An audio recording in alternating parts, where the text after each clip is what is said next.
सभी को जो आज इस रविवार में उपस्थित है, अनुग्रह और शांति का शुभेच्छा शुभवार्ता आप सभी को।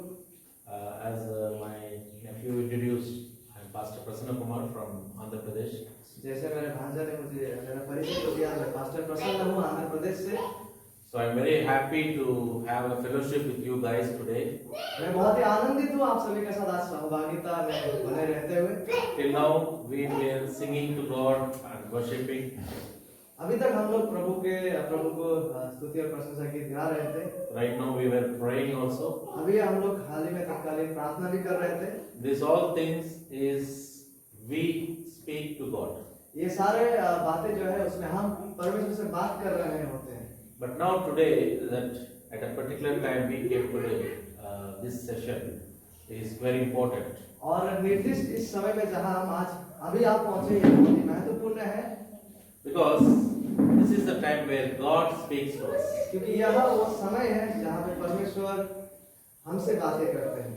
So what do you say? Which is important? We speaking to God or God speaking to us? आप क्या कहते हैं, कौन सा ज्यादा महत्वपूर्ण है, हम परमेश्वर से बातें करें या परमेश्वर हमसे बात जब करते हैं? Can anybody answer this question? Which is important? क्या कोई इसका जवाब दे सकते हैं कि कौन ज्यादा महत्वपूर्ण है? It's more important actually. Singing, worship is important, but I am asking more important than that. गीत गाना और आराधना ये महत्वपूर्ण है, लेकिन कौन सा अधिक महत्वपूर्ण है, मैं उसके विषय में पूछ रहा हूँ। Because I don't know here in South India, it is like this. If you have any prayer meeting or birthday or marriage or whatever it is, they give more time for singing, worship, and for all sort of things. मुझे यहाँ के बारे में पता नहीं, लेकिन south India में जब भी कोई अनुष्ठान होता है, चाहे वो बर्थडे का है या जो भी, तो उस समय में बहुत ज्यादा समय केवल गीतों में ही गाना गाने में ही दिया जाता है। But when it comes to the message, they say, Pastor, please short message, okay? और जब संदेश का उपदेश का बात आता है तो वो लोग कहते हैं कि पासवान जी कृपया करके बहुत ही छोटा उपदेश दे। You know one thing, Satan, the Lucifer, he was a music leader once upon a time in heaven. When he walks, the music comes from his body. तो एक समय में जब था लूसीफर जो शैतान है, वो परमेश्वर का उपस्थिति में वो आराधना का संचालन करने वाले व्यक्ति हुआ करते थे। जब वो चलते थे तो म्यूजिक का धुन बजने लगता। He is not much worried if you sing or worship or you do praise. He is not much worried.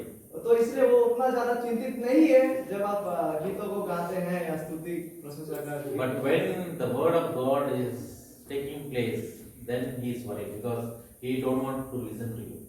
लेकिन जब परमेश्वर के वचन को बांटा जाता है, परमेश्वर बातें करने लगते हैं, तो वो अधिक चिंतित होता है क्योंकि वो नहीं चाहते कि आप प्रभु का वचन को सुने। Now even we start the word of God, your mind will be alive. You are listening here, but your mind is just wavering to somewhere.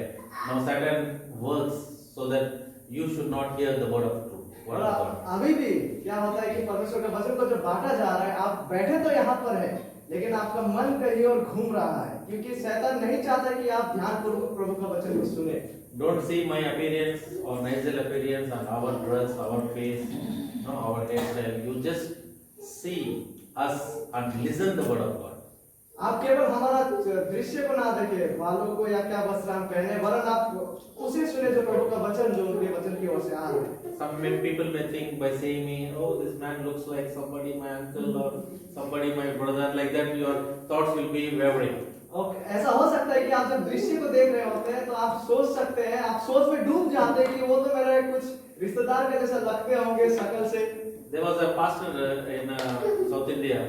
He was preaching. He had a beard. He has a beard. He was preaching in a message like this on Sunday church. South India में क्या है कि एक पासवान थे जिनके भी ऐसा दाढ़ी थे, वो प्रचार कर रहे थे।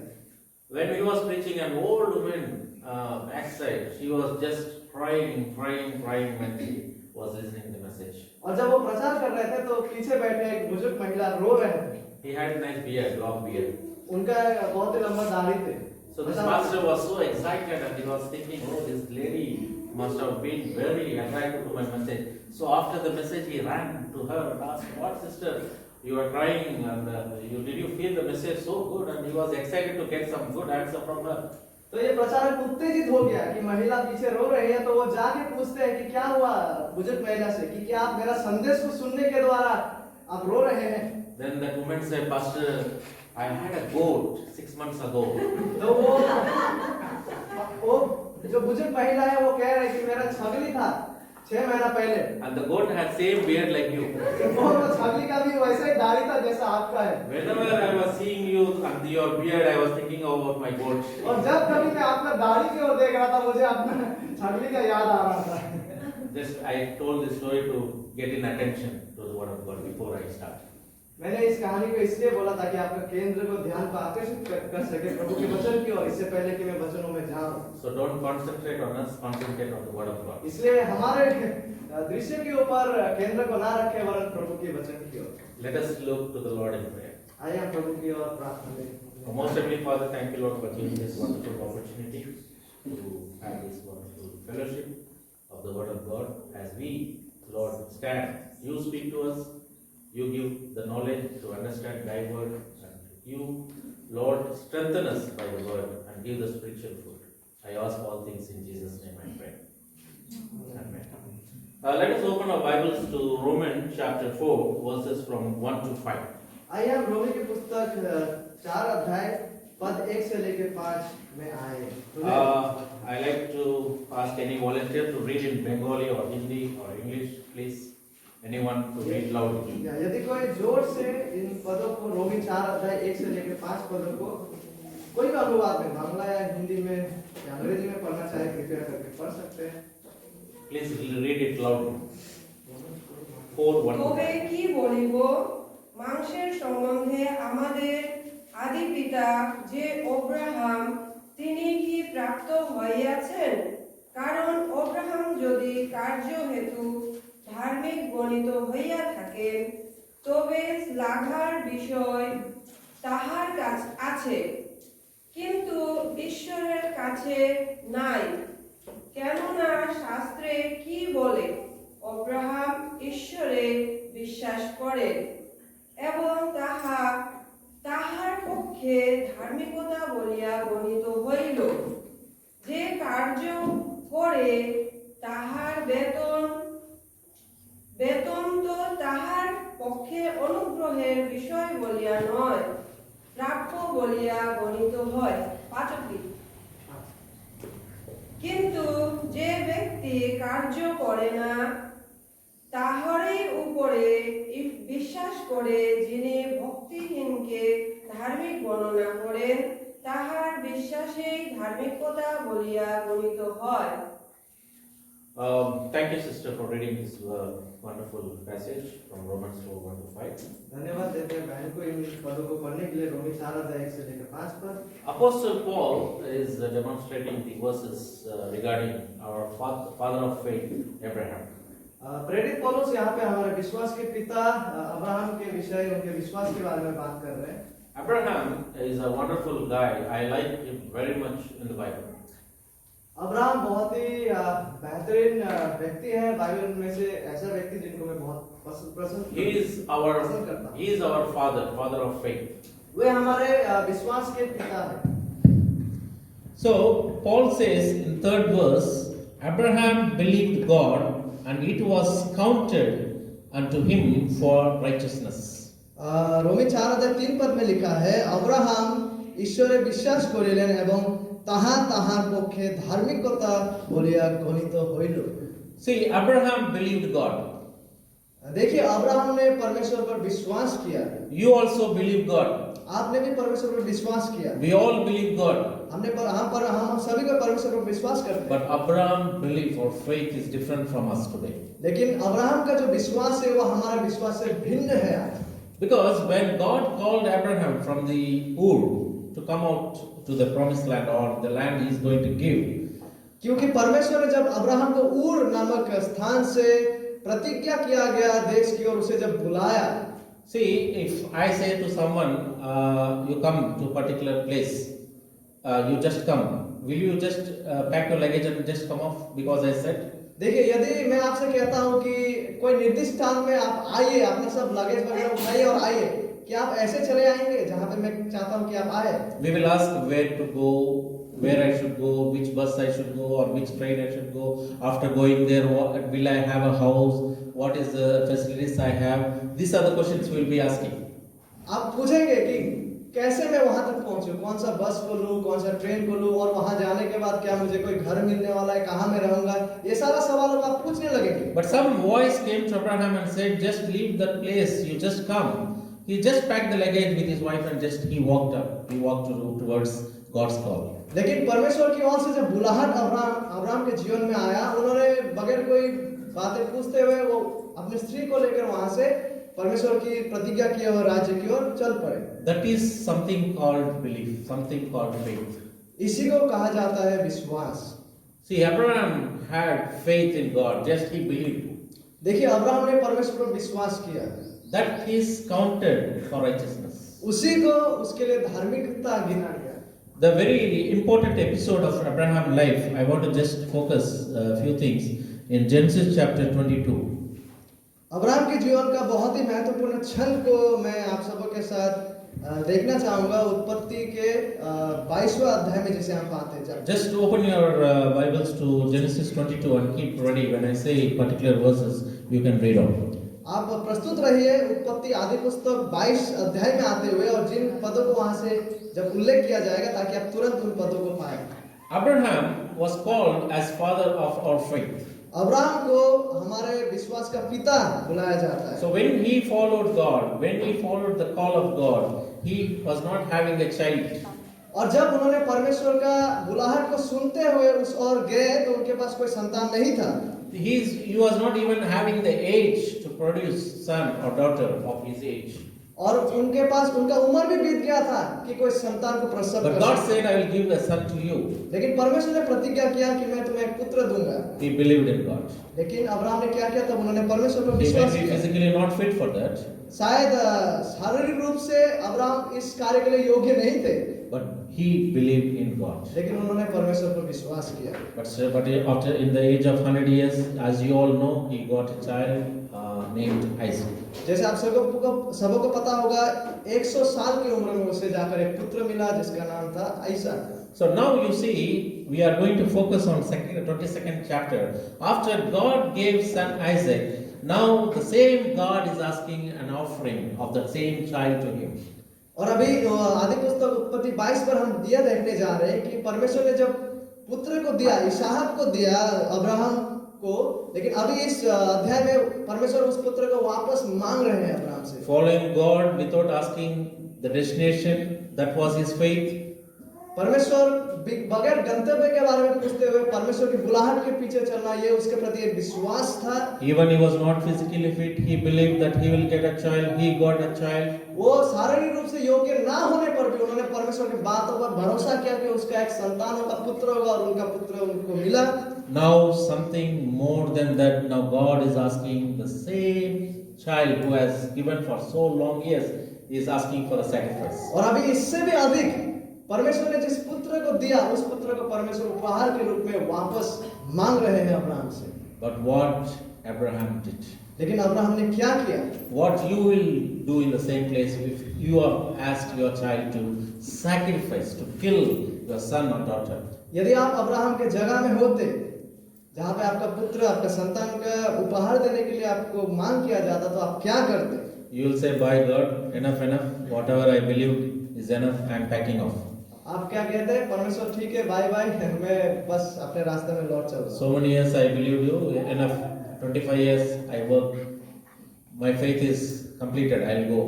25 साल मैंने आपके पीछे चला, बस अभी मेरा यही तो मेरा विश्वास था, अभी मैं लौट चला। But Abraham in 22nd chapter, लेकिन अब्राहम ने उत्पत्ति का 22वां अध्याय में 3rd verse, Abraham rose up early in the morning and saddled his ass and took 2 of his young men with him and Isaac his son, and clave the wood for the burnt offering, and rose up and went unto the place of which God had told him.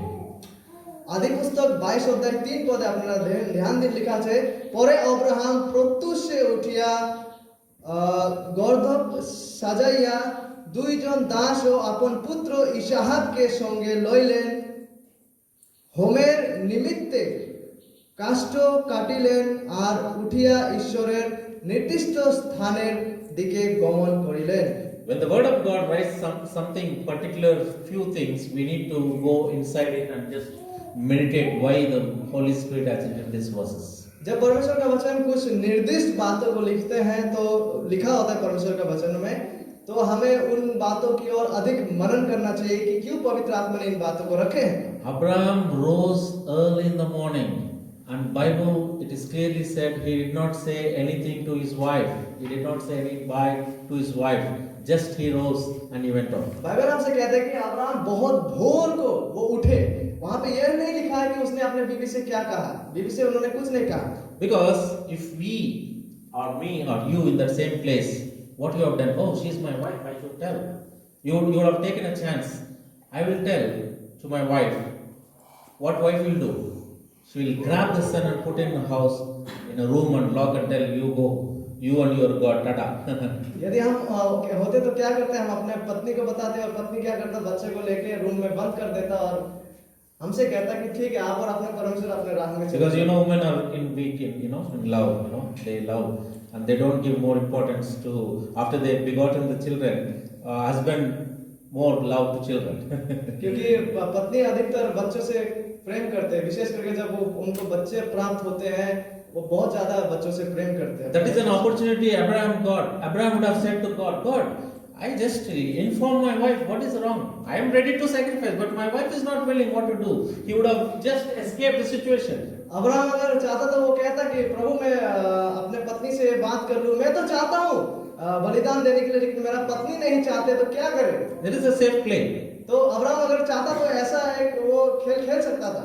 If you and me, we would have played the safe play. यदि आप और हम उस स्थान में होते हम इस खेल को खेलते। But Abraham rose up early in the morning and he just walked away. लेकिन बाइबल हमसे कहता है कि अब्राहम भोर को उठते हुए वो जहां परमेश्वर ने उसे जाने को कहा था उस निर्दिष्ट स्थान में पुत्र को लेते हुए चल। He did not use an opportunity. उन्होंने दूसरा विपरीत अवसर या विकल्प का उपयोग नहीं किया। And the fifth verse we see, and Abraham said unto his young man, abide ye here with the ass, and I and the lad will go yonder and worship and again come to you. पांचवी पद में हम देख पाते आदि पुस्तक 22:5 पद, তখন अब्राहम আপন দাস দিগকে কহিলেন তোমরা এই স্থানে গর্দভের সহিত থাকো, আমিও যুবক আমরা এই স্থানে গিয়া প্রণিপাত করি, পরে তোমাদের কাছে ফিরিয়া আসিব। Abraham had a second opportunity.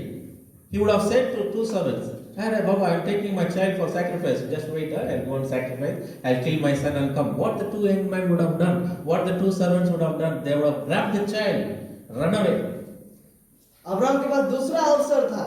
वो अगर इन दो दासों को कहता कि मैं अपना बेटा को बलि देने जा रहा हूँ, तो वो लोग क्या करते, उस बच्चे को रोक लेते, अब्राहम को रोक लेते इस कार्य करने से। If you me would have used that opportunity and said to God, God, I am ready, but just I want to inform my servants what to do. They have taken my child, but I am ready to sacrifice. यदि हम होते तो हम क्या करते, हम कहते परमेश्वर मैं तो चाहता था बलि चढ़ाने के लिए, लेकिन क्या है कि मेरे दो दासों को मैंने बोला, उन लोगों ने मुझे रोक दिया, तो क्या करें। But Abraham did not use that opportunity. लेकिन अब्राहम ने उस अवसर का उपयोग So only his faith is counted righteousness. इसलिए उसका विश्वास को धार्मिकता। See his faith in this verse. He says, and come again to you.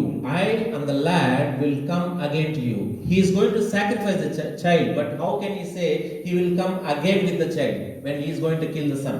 देखिए पांचवा पद हमसे कहता है कि अब्राहम बच्चे को बलि देने के बाद वापस वो बच्चे के साथ लौट के आएंगे। इन बातों को वो दासों को कहते हैं। यदि अब्राहम बलि देने जा रहा है तो कैसे करके वो वापस बच्चे के साथ वहां लौट के आ सकते हैं। He believed in God that my son will come with me again.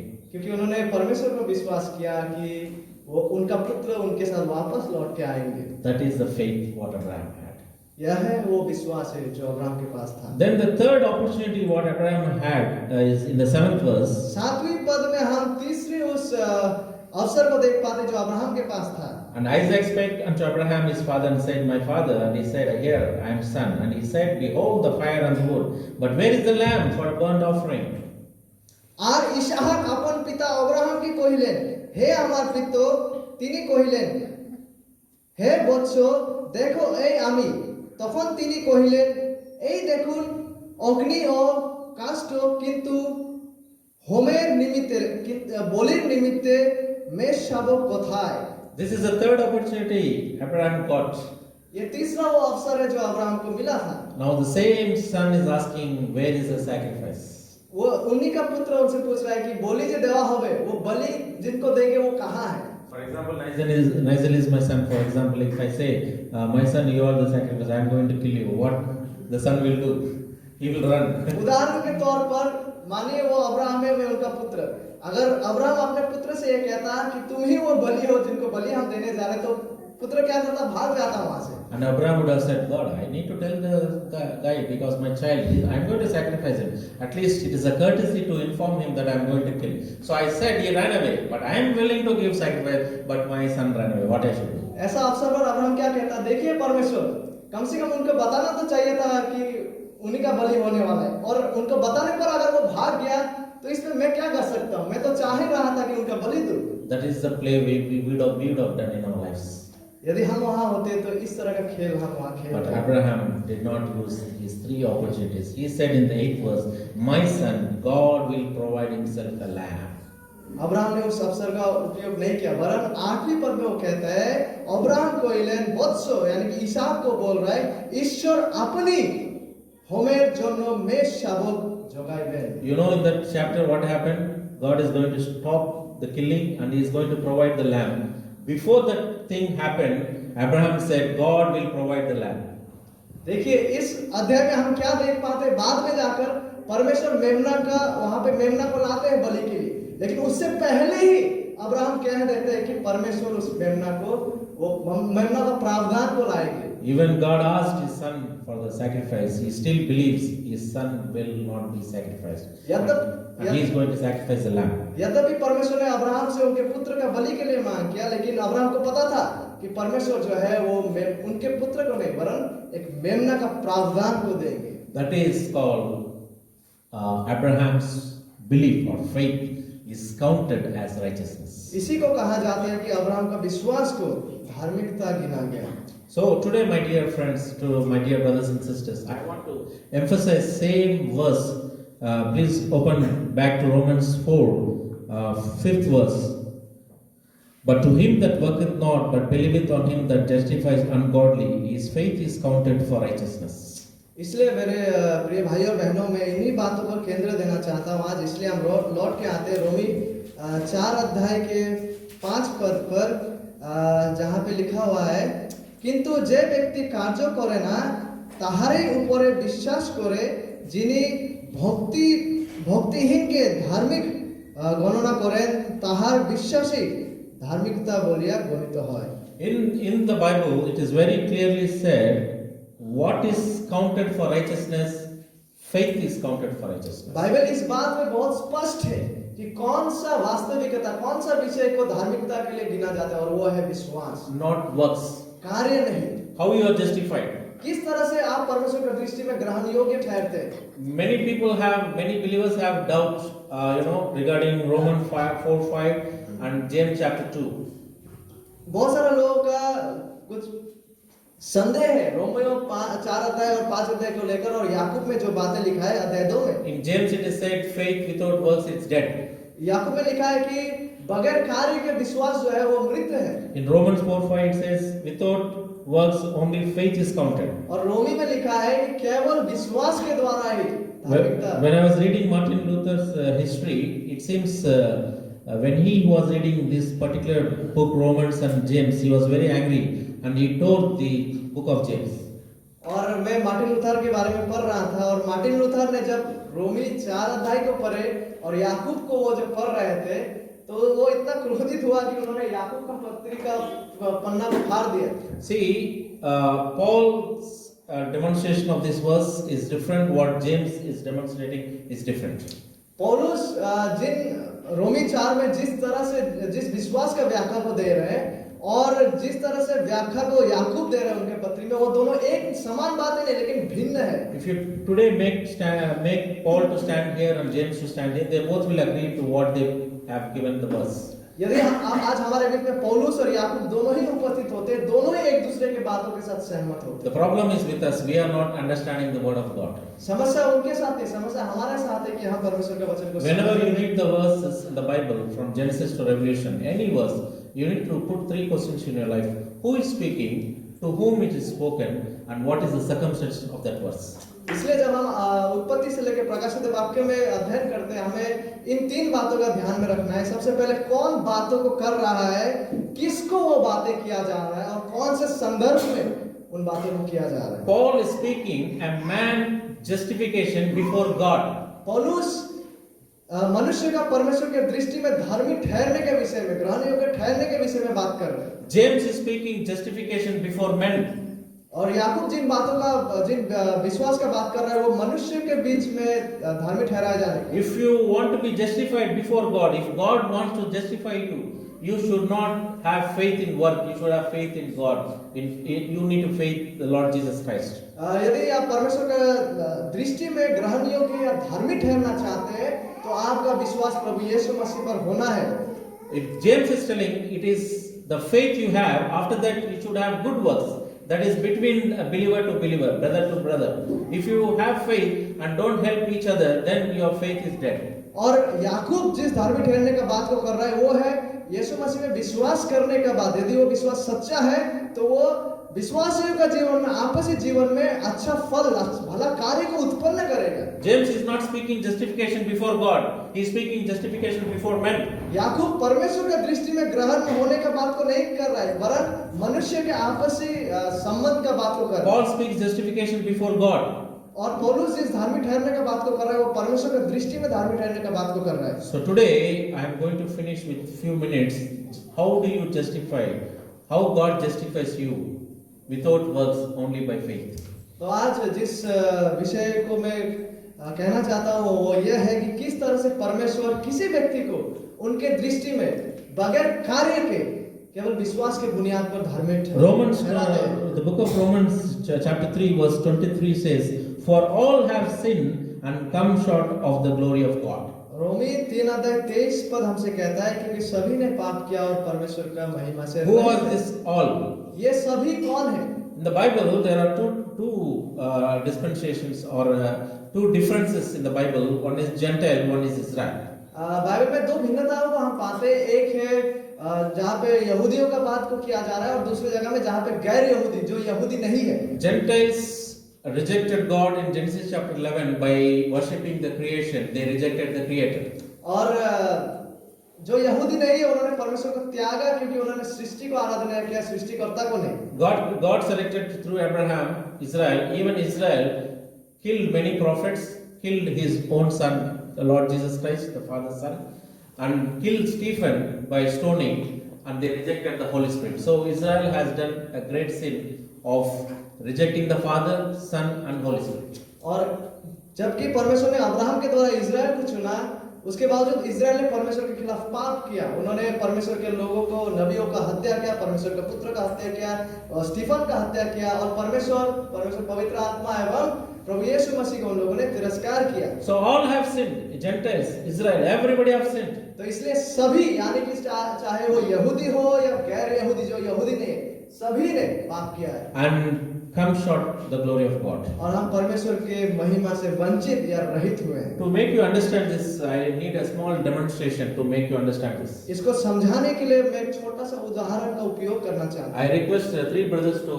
volunteer me by standing here. Three brothers. मैं अनुरोध करना चाहता हूँ, तीन भाई आप लोग आगे यहाँ कृपया खड़े हो जाइए, So that I can demonstrate this verse to make you more understandable. ताकि इस पद को समझाने के लिए मैं उदाहरण के तौर पे Three उपयोग कर brothers. सकूं। Three brothers. तीन भाई लोग कृपया आ जाइए।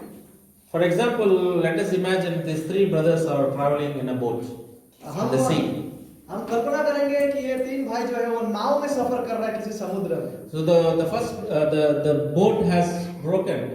So the boat is sinking. So the first brother went into the sea, and he is little bit good swimmer. So he tried to go to the shore.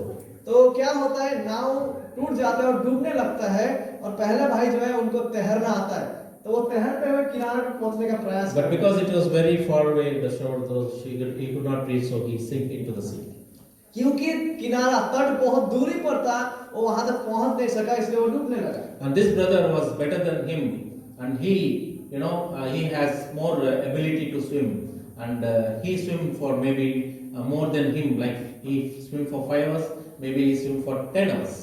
क्योंकि और ये भाई जो है तैरने में उससे बेहतर है, और यदि उन्होंने 5 घंटा सफर किया तो तैरते हुए उन्होंने उससे भी अधिक दूरी सफर किया। Even he sinked because the shore was very far away, so he also sinked inside. लेकिन दोनों में से कोई तट तक नहीं पहुंच सका, क्योंकि तट बहुत दूरी पर था, इसलिए दोनों ही डूब गए। This brother is more stronger than these two, and he swam for 24 hours, and finally he also got sinked and he could not reach to the shore.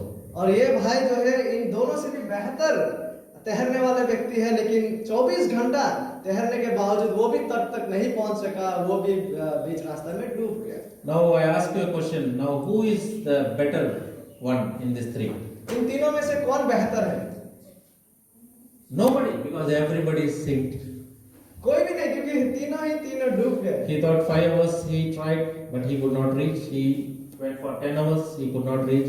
He went for 24 hours also, he could not reach. Now, no difference. All have sinked into the sea. तीनों में कोई भिन्नता ही नहीं है। वो 5 घंटे के लिए सफर किया, लेकिन आखिरकार डूब ही गया। 10 घंटे के लिए सफर किया तैरते हुए, लेकिन फिर भी डूब गया। 24 घंटा के लिए तैरे, लेकिन उसके बाद कोई भी भिन्नता नहीं, क्योंकि तीनों ही डूब गए। Thank you very much, brothers. धन्यवाद भाई, और जाके बैठ। So this is a demonstration of this verse, Romans 3:23. All have sinned. और ये उदाहरण रोमी 3 और 3 अध्याय 23 पद के साथ लागू होता है, क्योंकि सभी ने पाप किया है। Everybody have sinned. Gentile, the Israel, everybody have sinned. There is no special from saying that Israel is greater or Gentile is lower. No. When the point where Paul is speaking, that particular point, all have sinned. पौलुस जिस निर्दिष्ट बात को यहाँ पे कर रहा है, सभी ने पाप किया। ऐसा नहीं कि कोई विशेष इजरायली है या गैर यहूदी उससे भी कम है, बात वो नहीं है, लेकिन सभी ने। So in 24th verse it says, being justified freely by his grace through the redemption that is in Christ Jesus Christ. रोमी 3 का 24 में हम देख पाते हैं, কেননা আমাদের মীমাংসা এই যে ব্যবস্থার কার্য ব্যতি রেখে বিশ্বাস দ্বারাই মানুষ ধার্মিক গণিত হয়। So this problem is solved by Jesus Christ. If you believe Jesus, he is going to freely, by his grace, when you put the faith on Jesus and his cross, his death and burial and resurrection, you are freely, you are being justified and made righteousness. तो ये महान समस्या का समाधान कैसे होता है?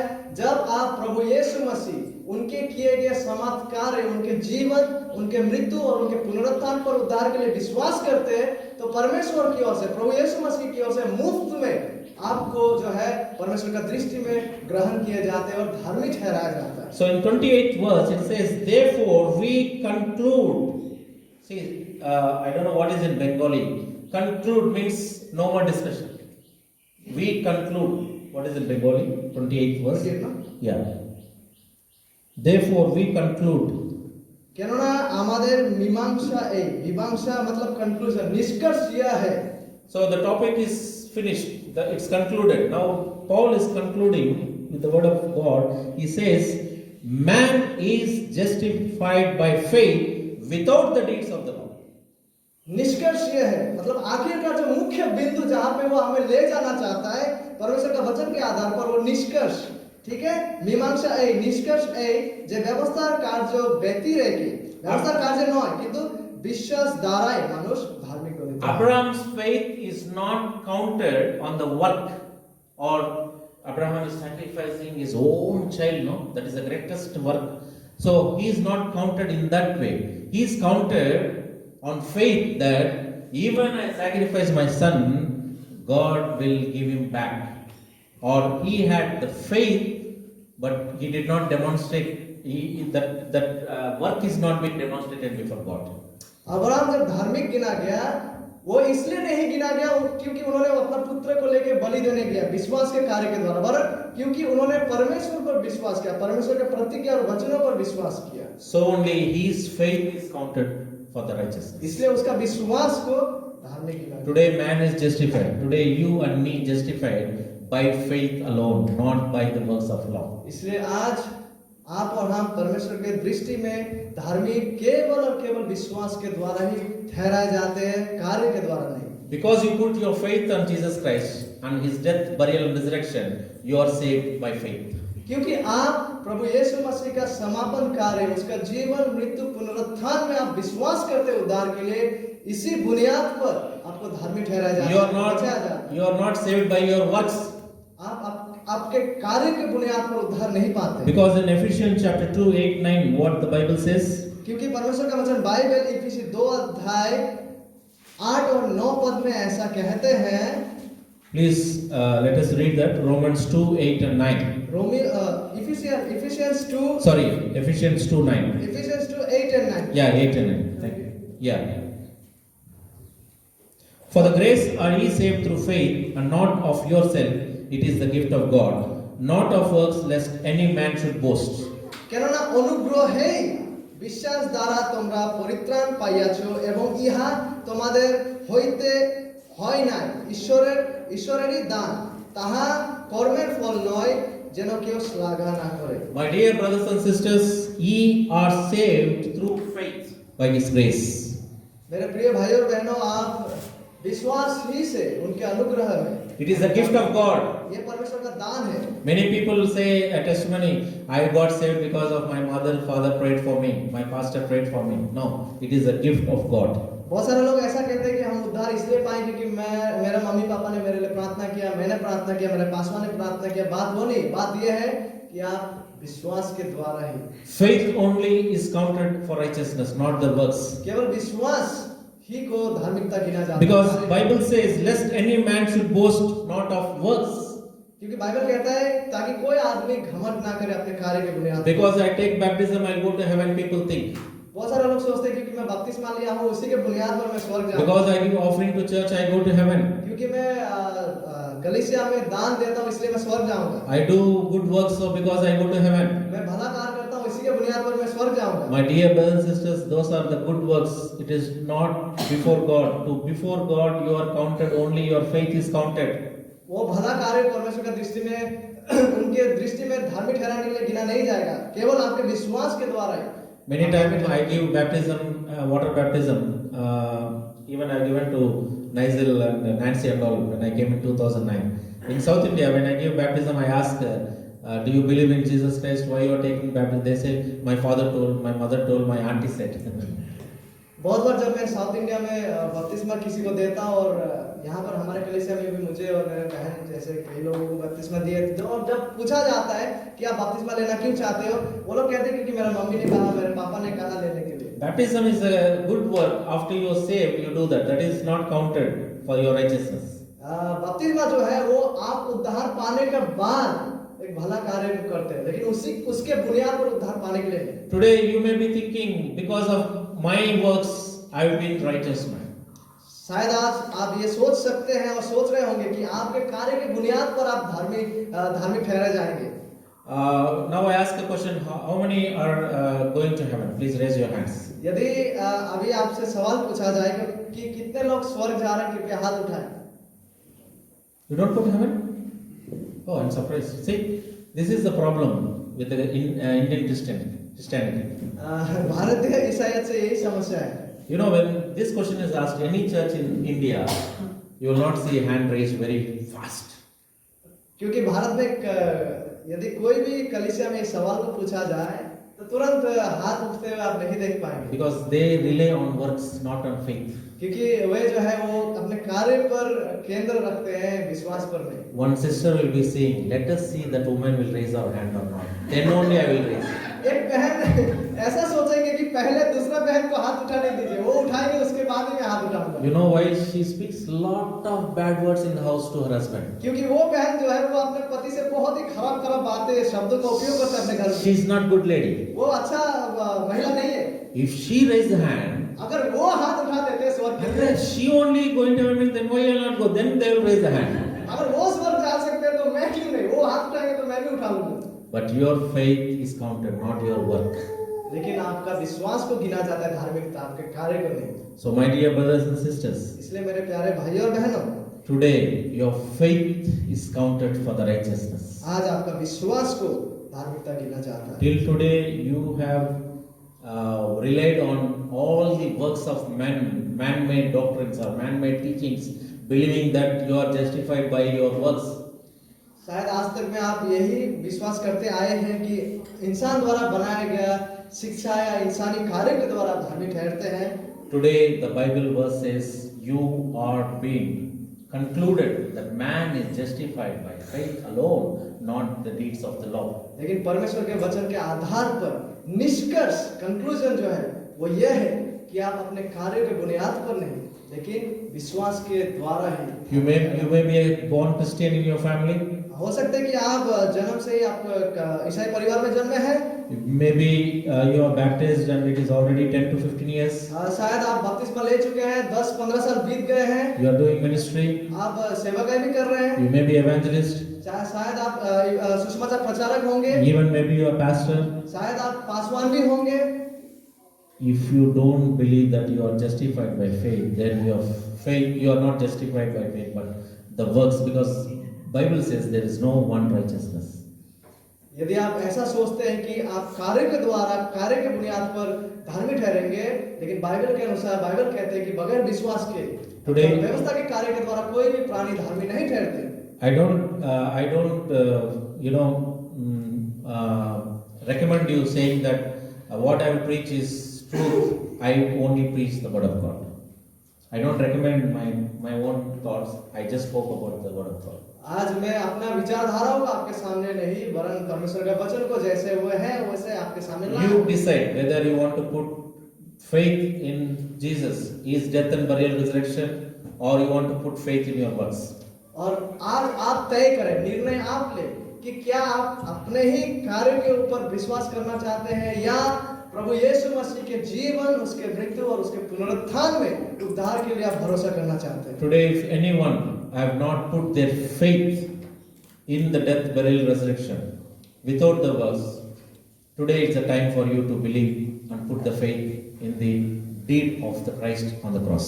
यदि अभी तक हमें से कोई है जो जिन्होंने प्रभु यीशु मसीह के जीवन, मृत्यु और पुनरुत्थान, यीशु मसीह के समाप्त कार्य पर विश्वास नहीं किए, तो आज आपको आमंत्रण करना चाहते हैं। आज वो अवसर और दिन हो जहां आप प्रभु यीशु मसीह के कार्य पर उद्धार के लिए विश्वास कर रहे हैं। For this, I will not say raise your hand who believe in Jesus, because the Bible never show any verse that if you raise your hand you will get salvation. इसके लिए मैं आपको ये नहीं कहूंगा कि जो ये करना चाहते हैं वो अपना हाथ को उठाए, क्योंकि बाइबल में ये बातें नहीं लिखा है। I will not say to stand, because in the Bible it is never verse said that if a man stand he will get salvation. मैं ये नहीं कहूंगा कि जो उद्धार पाना चाहते हैं खड़े हो जाए, क्योंकि बाइबल में कहीं पर हम ये नहीं पाते कि खड़े होने के द्वारा उद्धार मिलता है। I will not say to come front, because Bible never says if anybody come front that you will get salvation. और मैं ये भी नहीं कहूंगा कि जो उद्धार पाना चाहता है सामने आगे खड़े हो, क्योंकि बाइबल में हम कहीं पे इसका जिक्र को नहीं पाते। Wherever you sit, it is between you and God. जहां पर भी आप बैठे हैं ये आपके और परमेश्वर के बीच में है। I'll give one minute of silence. Let us bow down our heads and close eyes, and let us put the faith in the death, burial and resurrection. एक मिनट का अवसर देना चाहिए। जहां भी आप बैठे हैं आंखों को बंद करें और प्रभु यीशु मसीह के समाप्त कार्य, उनका जीवन, मृत्यु और पुनरुत्थान में उद्धार के लिए आज आप Maybe you विश्वास thought करें। you are being justified, a good person, a righteous person till now by your works. शायद आप आज तक अभी तक ये सोच रहे होंगे कि आप आपके कार्य के बुनियाद पर धार्मिक व्यक्ति हैं। But today in the Bible you saw, we conclude the man is not being justified by the law, but he is justified by faith alone. लेकिन बाइबल के अनुसार निष्कर्ष यह है कि एक व्यक्ति व्यवस्था के कार्य के बुनियाद पर नहीं वरन केवल विश्वास के द्वारा ही धार्मिक ठहरते हैं। 1 minute will be silent, and you put your faith in Christ, in his death and burial resurrection, not adding works to the faith. एक मिनट हम लोग नीरव रहे, शांत रहे और आप प्रभु यीशु मसीह, केवल प्रभु यीशु मसीह के समाप्त कार्य पर उद्धार के लिए भरोसा करें, अन्य कहीं भी अपने द्वारा निर्मित कार्य पर नहीं वरन प्रभु यीशु मसीह।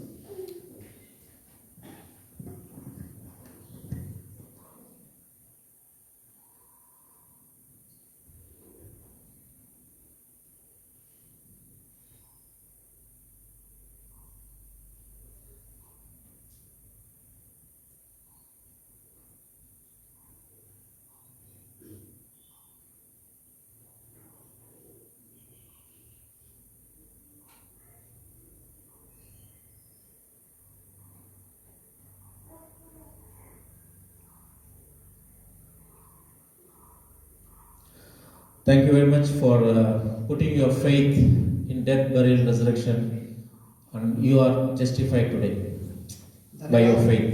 धन्यवाद। यदि आपने प्रभु यीशु मसीह के जीवन, मृत्यु और पुनरुत्थान में उद्धार के लिए भरोसा और विश्वास किया, क्योंकि इसी के बुनियाद पर आज आप उद्धार पाते हैं। As you are being justified by faith, Romans 5:1 says, we have peace with God through our Lord Jesus Christ. Romans 5:1. Therefore, being justified by faith, we have peace with God through our Lord Jesus Christ. रोमी 5:1 पद हमसे कहता है, अतः विश्वास के द्वारा धार्मिक ठहरने से प्रभु यीशु मसीह की बुनियाद पर हमारा परमेश्वर के साथ शांति का स्थापना होते हैं। As you all in 1 minute silence put your trust or faith and you are justified by faith, from this very minute, God is peace with you all through Lord Jesus Christ. यदि आपने सच में प्रभु यीशु मसीह के समाप्त कार्य पर आज 1 minute के समय में भरोसा और विश्वास को किया, तो यीशु मसीह के बुनियाद पर विश्वास के द्वारा परमेश्वर और आपके बीच में शांति बने हुए हैं। I am very happy that everyone who walk outside of this door are going to be peace with God all over your life. और मैं बहुत ही आनंदित हूँ कि जैसे जैसे आप सभी को इस दरवाजे से होकर निकलेंगे, आपके जीवन में परमेश्वर के साथ शांति बने हुए हैं। When God said He has peace with you, then He has peace with you forever.